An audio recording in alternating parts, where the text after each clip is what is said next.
This proposed UK digital ID system has sparked massive public debate, with nearly 3 million people signing a petition demanding the government halt its plans. The opposition is rooted in civil liberty concerns, specifically the fear that the system is a step toward mass surveillance and excessive state control, referencing the 2010 scrapping of national ID cards as justification. However, the government has formally rejected this demand, asserting its commitment to implementing the digital ID within the current parliament, framing the proposal as a necessary modernization to make citizens' lives easier and more secure. The government's rationale is fourfold. First, the ID is a tool to combat illegal migration and crime, making digital right-to-work checks mandatory for employers by the end of the current parliament.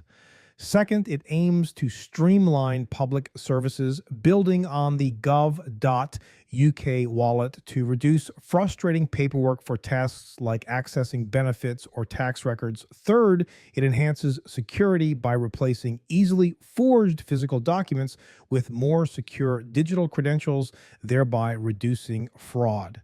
Finally, it promotes digital inclusion for the estimated 10% of UK adults who currently lack a physical photo ID and struggle to prove their identity for essential services.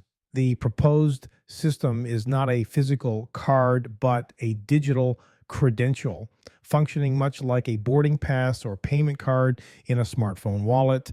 Crucially, obtaining the digital ID will be voluntary for the general population. However, its use will become mandatory for specific high-stakes applications like employer right-to-work checks.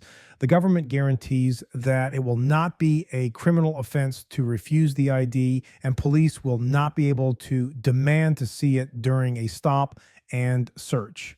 They stress that privacy and security are foundational, adhering to the highest data protection and security standards. The next steps involve launching a public consultation to co-design the system before introducing the legislation that will underpin the scheme.